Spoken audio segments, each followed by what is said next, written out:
Welcome everyone, and thanks for tuning in to our Alexa European Marketing Flash Briefing. I can feel spring in the air here in Barcelona today. Can you, Paul? Yes, and with a little rain. Time for fresh beginnings, a reboot, as we advance through the COVID-19 crisis. That's why we're dedicating this edition to something many companies have discovered is critical: e-commerce. That's highly relevant, Anna. Here in Spain, e-commerce sales increased a whopping 60% as people stayed at home. So, we'll start with basic tips for getting started, fast. Prepared for all those companies who now see that they need to sell online as soon as possible. We'll then share very practical tips to help any e-commerce directors listening now. Advice to help them improve their ROI and increase sales. Anna, George here. Any smart data tips for more advanced listeners? As always, we'll conclude with actionable ideas using heat map data and geomarketing. Sounds promising. Let's get selling.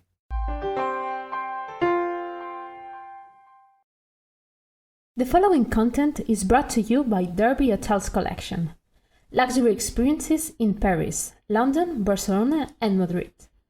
Enjoy a special 10% discount with the code BVAlexa at derbyhotels.com. George, why don't you start us off? What is some advice we can share with CEOs, sales or marketing directors who want to enter e-commerce? I'll be pleased to. The agency began with e-commerce back in 1998 with the first online store for the Martini Man, here in Spain. Here's what we've learned. First, centralize your data. It's the oil that keeps the e-commerce motor running. Any company selling products will have multiple databases of customer information, purchasers, product SKUs, etc. Yes, but with that said, we found this data very fragmented time after time. It's all over the place. What's worse, guys, is that often those databases don't share information with each other. Brilliant, Anna. That's why we advise customers to first integrate and consolidate. Create one single data lake containing all this information. That is much more efficient, because if you have all customer data together, along with purchase histories, sales revenue, etc., you can quickly identify your most profitable clients. We use a Pareto principle, yet in a much more memorable way. Where is Waldo, the 20% that causes 80% of your business?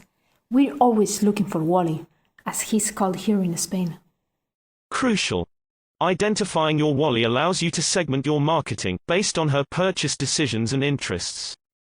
Your sales promotion investment for e-commerce is then much smarter, because you only send your customers information they want. Perfect, George.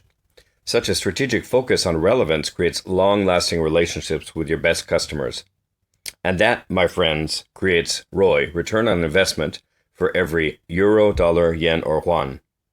So, I always say, take good care of Wally, and sooner or later he'll introduce you to his cousin, Roy. Paul, we have some very useful tips for e-commerce based on our experience in food, entertainment, and even B2B. Let's hear it. I'm sure it's going to be very helpful for many of our listeners who are already active in e-commerce. As we discussed before the show, email marketing is truly key, right? It is, yet you need to take care of the details. Creating a permission-based email database of customers is essential. What we advise is that you ask them to quickly indicate their interest at sign up, as well as their social media. And you should offer an incentive for their time. And that is always a challenge. Most sign-ups should be as short as possible. What helps us to capture interest and social media data are what are called narrative forms. We've achieved conversion rates as high as 55% for customers such as Unilever and the luxury hotel chain Derby Hotels Collection. Offering fast sign-up via social logins is also a good idea. That way, you identify your customers' preferred social sites. In terms of email marketing, I would also advise automating communications such as birthdays, discounts after the first purchase, reminders from abandoned shopping carts, and so on. And also, don't forget to link social ads such as Facebook custom audiences with email campaigns for important sales promotions. Just before the break, Anna told me that she needed to leave us early due to an important campaign that's going out today. George, so to conclude, I know that you're always interested in smart data tips, right? It fascinates me. Many of our listeners are veteran digital marketing and sales professionals. How can we surprise them? I would recommend 3 things that will bring them clear results. A. Do a heat map, scroll map, and click analysis of your online store. 2 to 3 times a year. This is going to show you very visually how people are navigating through your e-commerce site. We even do anonymous user recordings with Hotjar. That usability testing will show you important stoppers, obstacles that cause them to get lost, confused, or even give up. Oh, hello, Leslie. Thanks for joining us. Leslie works with our data and voice services teams. Yes, what you mentioned is very tied into a second smart data tip I have to share. B. Do constant purchase funnel analysis and monitor your conversions to sales against yearly and quarterly objectives. What tools are we using for that currently? Perhaps Google Analytics? Yes, for most companies, a free version of Google Analytics is sufficient. We also program bespoke dashboards for our clients. And we study attribution to identify the most effective affiliates and referrer sites using tools such as Odyssey Smart Attribution. I've put up links and resources for our listeners for these tools. They're all on the blog post related to this episode at blog.bevirtual.com. Guys, I'm loving this. Finally, what about geomarketing? That is C, our third smart data tip. To gain maximum ROI on any e-commerce campaign, use postal codes to segment target audiences for email marketing, social media, direct mail, or even voice marketing.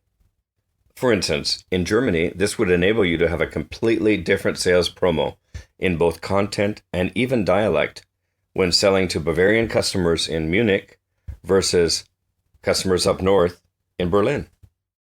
Could that also help create campaigns in real time? Absolutely. We've used CRM data with UCI, the AMC Odeon cinema chain here in Europe, to send emailings based on different weather. Obviously, Rome is not Milan. I really hope these have been useful tips all around. Many companies are at different stages with their e-commerce. And it seems the rain has stopped. So I can say adios, goodbye from sunny Barcelona. Thanks for listening. And just a quick note for our listeners, we'll be back again very soon with more innovation in European marketing on our Alexa Flash Briefing.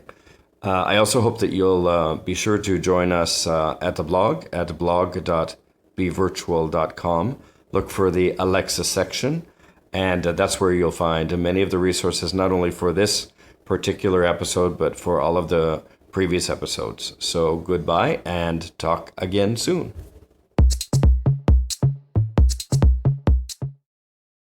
This flash briefing is brought to you several times a month by Barcelona Virtual, a European internet pioneer.